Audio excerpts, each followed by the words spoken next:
من انا اسمي حسن، انا من قرية الوجه، مركز الصف، محافظة الجيزة.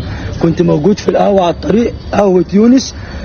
دخل قوة من الاسم، الضابط احمد الدالي، ومعاه امناء الشرطة، امين شرطة اسمه صابر.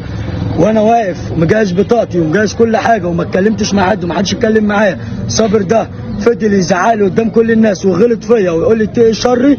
واحمد بالدالي هددني بالقتل، قال لي انا شفتك مرتين في البلد، المره الثالثه هذبحك واقطع رقبتك قدام كل الشهود. حسن مواطن مصري بسيط من مركز الصف، واقف ببطاقته، لا سوابق ولا عمل مشاكل، بيتهدد بالذبح وقطع الرقبه قدام 20 شخص من ضباط مباحث واسم الضابط احمد الدالي. حسن بيقول انا مش امن في بلدي. الكلمه دي لوحدها تفضح نظام السيسي كله، لكن الكلام اللي قاله حسن عند وزاره الداخليه دي جريمه ولازم يتمحي، وصاحبه يشيل الليله ويتقبض عليه ويتهموه بتهمه نشر اخبار كاذبه. وطبعا كالعاده اول ما الفيديو انتشر طلعت وزاره الداخليه بالبيان بتاعها المعتاد، تقول لك بالفحص تبين عدم صحة ما تم تداوله. يا سلام، والفيديو اللي حسن مصوره والشهود دول ايه؟ فبركة.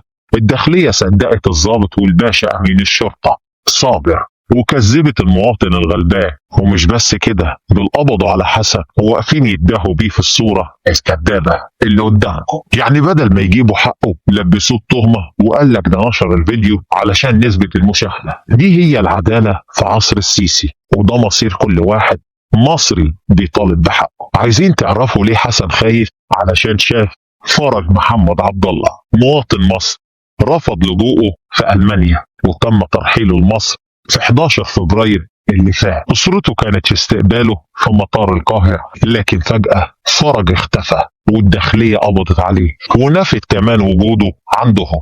وحسب منصة موقفه الاختفاء القسري، فرج دلوقتي مختفي قسريا رغم ان عليه حكم غيابي بالمؤبد من محكمة طوارئ دمياط. يعني حتى اللي فكر يرجع لبلده بياخدوه ويخفوا. تفتكروا الضابط صابر والدالي هيعملوا ايه في حسن جوه الصف بعيد عن الكاميرات وبعيد عن الناس؟ والموضوع موقفش عند كده، الموضوع تخطى كل الخطوط الحمراء.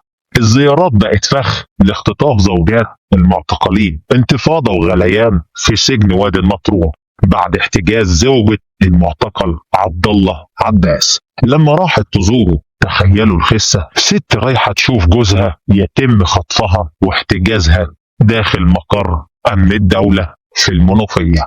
المعتقلين دلوقتي بيهزوا بوابات الزنازين تنديد بالمساس بحرمة النساء.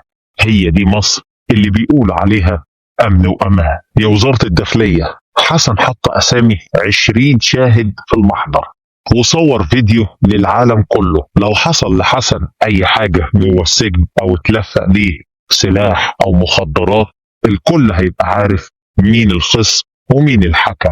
وانتوا يا مصريين تفتكروا بعد الفضيحة واختطاف النساء دي لسه في كرامة لأي مواطن في البلد دي؟